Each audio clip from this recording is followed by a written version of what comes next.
મુખ્યમંત્રીએ પાઠવી પિતા પુત્રને શ્રદ્ધાંજલિ। જમ્મુ કાશ્મીર ખાતે આતંકી હુમલામાં ભાવનગરના પિતા પુત્ર એવા યતીશભાઈ પરમાર તેમજ સ્મિત પરમાર મોતને ભેટ્યા હતા। તેના પાર્થિવ દેહને રાત્રિના ભાવનગર લાવી સટી હોસ્પિટલ ખાતે રાખ્યા બાદ સવારે 7 વાગે ઘરે લાવતા પરિવારજનોનું હૈયાફાટ રુદનના દ્રશ્યો સામે આવ્યા હતા। રાજ્યના મુખ્યમંત્રી કે જે ગત રાત્રિથી ભાવનગર આવી પહોંચ્યા હતા અને જ્યારે સવારે 8 કલાકે શ્રદ્ધાંજલિ પાઠવવા તેમના ઘરે પહોંચ્યા હતા। પરિવારને સાંત્વના સાથે મૃતકોને શ્રદ્ધાંજલિ પાઠવી ત્યારબાદ વિશાળ સ્મશાન યાત્રામાં લોકો જોડાયા હતા। પિતા પુત્રની અંતિમ વિધિ કરવામાં આવી હતી। ભાવનગર જાણે આજે હિપકે ચડ્યું હોય તેવા દ્રશ્યો જ્યારે પિતા પુત્ર પાર્થિવ દેહ ઘરે પહોંચતા સર્જાયા હતા।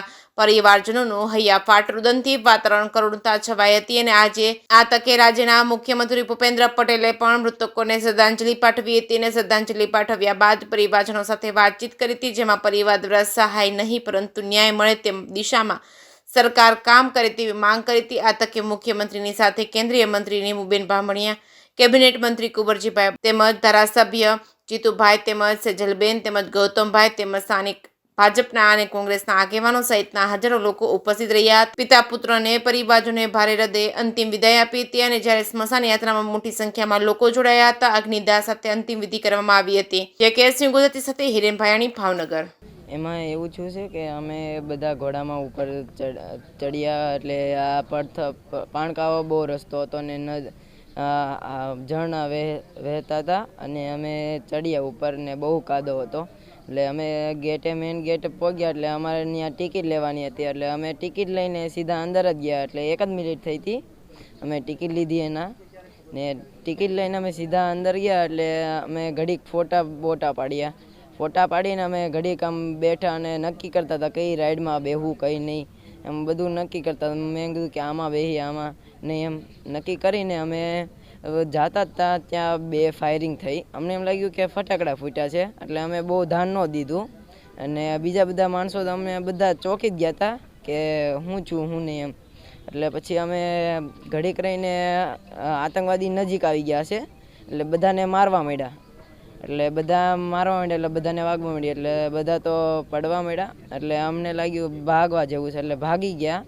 મારા ફઈની બધા ભાગ્યા પણ એને ખબર નહોતી કે મારા ફુવાને એનો છોકરો મારો ભાઈ સ્મિત એ બધા વાહે છે એમ ને હું એટલે એ તો પહેલાં વયા જ ગયા હતા। પછી હું જાતો હતો ત્યાં વાંહે ફાયરિંગ થયું એટલે મારા ફુવા પડી ગયા ઊંધા પડીને પછી મારો ભાઈ સ્મિત ત્યાં ઊભો રહી ગયો એની પડખે એટલે એને ખબર નહોતી કે અહીંયા આતંકવાદી પોગી ગયો છે એટલે એની હાવ નજીક આતંકવાદી આવી ગયો હતો અને અહીંયા હાવ નજીક આવીને પછી ભાઈ એને કાંઈક પૂછ્યું હશે મને તો બાકી ખબર નથી પણ એને પૂછીને એટલે માર્યું સીધી મારી નાખી એટલે મેં જોયું એટલે મને એમ થયું કે હવે ભાગવા જેવું જ છે એટલે હું તો દિવાલની વાંહે સંતાઈ ગયો અને બેસી ગયો।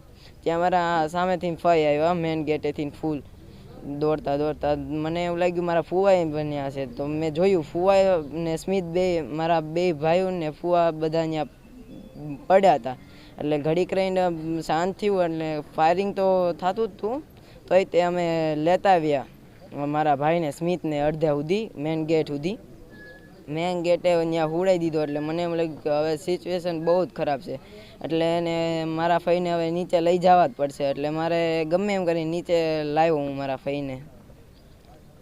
સીએમ સાહેબ આજે આવ્યા હતા, મોબાઈલમાં તમે ફોટા દેખાડ્યા, હા કોના ફોટા?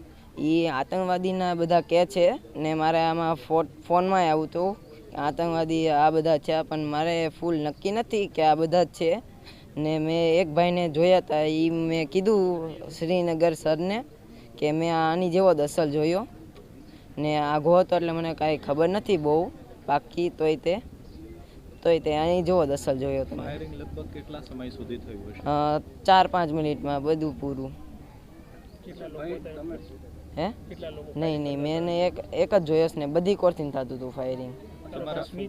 હા એને તો એનસીસીમાં કરેલો હતો ને એને પોલીસ ને પીએસઆઈ એમ બધું બનવું હતું।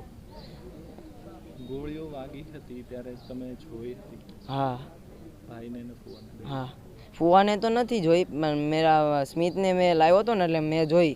ક્યાં વાગી? એને અહીંયા છાતી અને હાથળે વાગી હતી। સાર્થકભાઈ, તમે મુખ્યમંત્રી સાહેબને આજે ઈચ્છા વ્યક્ત કરી છે, તમારે પણ આર્મીમાં જવું છે. નહીં, મારે આર્મીમાં તો નથી જ જવું, પણ એની જેવું બનવું છે અને મારે આ બધા આતંકવાદીને એ બધાને બંધ કરવા છે એમ. છેલ્લી શું વાત થઈ હતી સ્મિતભાઈ, આજે ગોળીબાર થયો એ પહેલા તમારે છેલ્લે અમારે મોજમાં જ હતા અને અમે બધા હાથે ઘોડા કાવતા હતા ને મોજમાં જ હતા.